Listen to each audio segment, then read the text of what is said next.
Congratulations! You are preparing to study abroad. Deciding to study abroad is a great opportunity to learn in a different country and increase your knowledge of the world. You are going to see and discover many new things and meet new people. Studying abroad allows you to explore new cultures, enhance your UC studies, and get international experience, which are all important in today's global job market. Studying abroad can be an amazing and life-changing experience, but it can be challenging in a very personal way. Being in a new place and encountering a different culture can be overwhelming for some students. I traveled abroad last summer. I was so excited, but a little anxious because I didn't know what to expect. I assumed certain things would be different. I knew to expect different language, food, and weather. I made sure to learn a few phrases in the country's language and how to exchange my dollars to local currency. But here's the thing. Most people don't really make plans for their mental health. When I went abroad, I found out I was not prepared for how it would affect me on a deeper level. When I first arrived, things were going well. I was having a lot of fun and was really enjoying my class. But after the first 2 weeks, I really started missing my family and friends back home.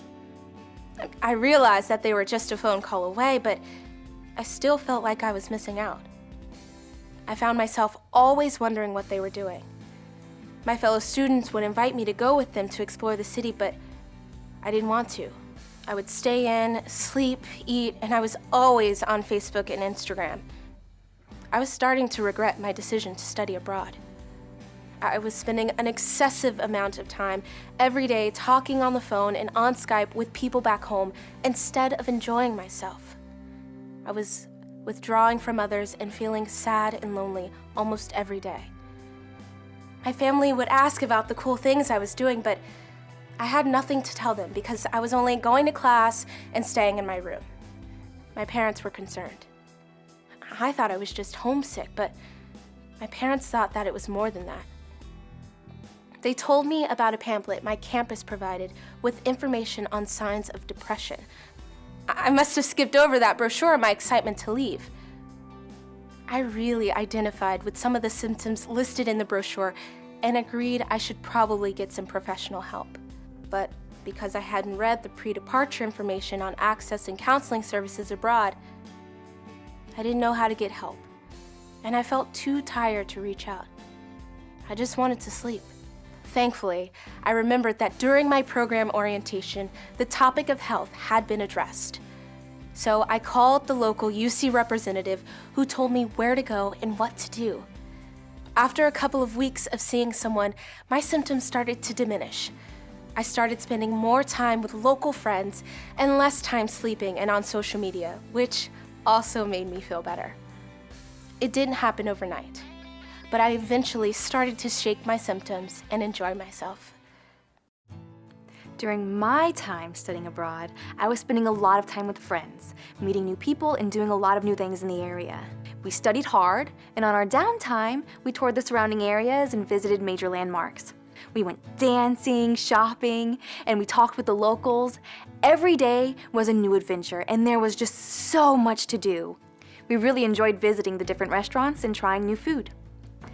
Everything was going well until I had realized that there was something I had not adequately prepared for. You see, back home, I had been struggling with an eating disorder for almost a year.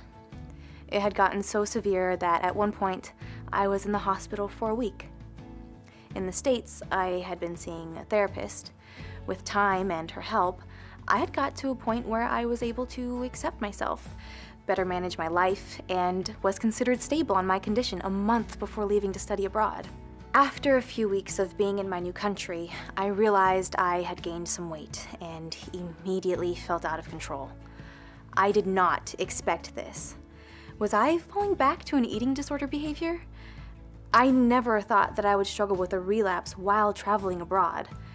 I kind of thought that going to a new country would be a vacation from everything, that somehow I wouldn't face the same issues that I dealt with at home. I found out that not only will your problems come with you, but they may be intensified by being out of your comfort zone. I was confronted with so many new things that I no longer had the routine I had back home. I wish that I had been more prepared and spoken to my therapist about potential triggers and what it meant to continue with a sustained recovery.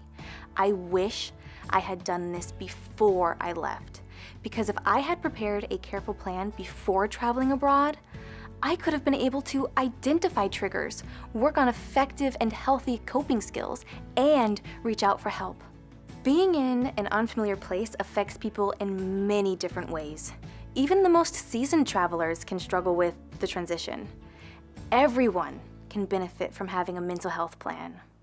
I was totally ready to study abroad. I had my passport, I planned my classes with my academic counselor, I had my student visa, I had a basic understanding of the language, I thought of everything. But then again, I'm always thinking of everything. My mind is always racing. I think of everything that could possibly happen. Sometimes it causes me to have a lot of anxiety, but I've learned to manage it with prescription medication. It's difficult to function without it, and I never thought I would have to in a foreign country. About a week after I arrived, I realized that I was out of medication. I wasn't worried though. I would just find a pharmacy and get my prescription refilled, right? When the pharmacist told me my medication was illegal, I was completely shocked. A doctor in the US had prescribed it to me. Why would it be illegal there? I had no idea. I didn't know what I was supposed to do. I spent the next few days on the phone with my doctor, the program director, my insurance provider. It was time-consuming and terrible. My classmates were enjoying their first week abroad, and I was just trying to keep it together and figure out what to do. When I finally was prescribed a new medication available in that country, I started feeling like myself again. If you're studying abroad, you've really got to be prepared. You may think you're not forgetting anything, but it's better to be safe than sorry. Take it from me. I did my research and I thought I was prepared, but the one thing I forgot to do was read my pre-departure materials and use my UC resources. Take advantage of your resources and work with your doctor on a mental health plan before departure. It is helpful to be aware of the common issues that can manifest abroad and the symptoms so that you can understand what is happening to you or your friends and can take steps to counteract them. Homesickness, culture shock, and stress are all common and expected when adjusting to a new culture. Culture shock is caused by differences in things such as communication, worldviews, values, different academic culture, transportation, and many others. Symptoms of culture shock include sadness, difficulty studying or working, frequent crying, nervousness, irritability, and withdrawal. Adjusting to a new culture can complicate any pre-existing issues you may have been managing well at home. Many students feel that traveling will help them leave the problems behind, but the opposite is true. When you pack your bags, your problems not only come with you, but can be intensified by the stress that comes with adjusting to a different culture. It is important to maintain a healthy well-being and balance, and remain flexible about differences. Talk to your doctor before departure. Develop a mental health plan and know how to reach out for help if needed. Identify how you will access support abroad. Investigate mental health services in your destination country. If you are currently taking prescription medication, find out whether it's available and legal in your destination country and get information about traveling with medications. Self-care is easy. Remember, keep in touch with family and friends or anyone else you consider your support system. Also, make sure to get enough rest. Eat well-balanced meals and make sure to exercise. Keep a journal. Familiarize yourself with the area, culture, and customs before you go. You should arrive abroad with an open mind, and most importantly, be patient with yourself. Traveling abroad was one of the greatest experiences of my life. I had a great time and grew as a person. To successfully study abroad, you want to physically and mentally feel your best. Remember, it takes time to adjust, even for the most experienced travelers.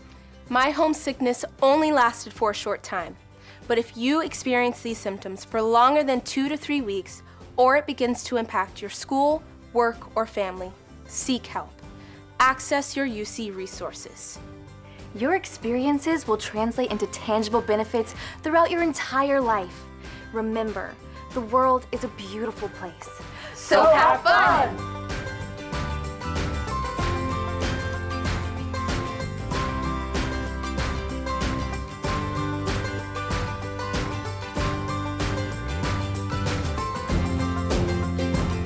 Other common struggles while abroad include feelings of isolation, fear, or confusion for LGBTQI students, unexpected pregnancy, contracting a sexually transmitted disease, sexual violence and harassment, alcohol or substance abuse.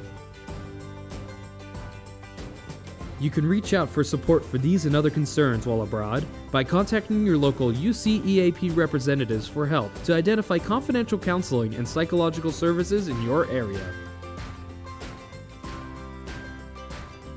For 24-hour confidential support during pre- or post-departure, contact Counseling Services by calling 310-825-0768 or visit our website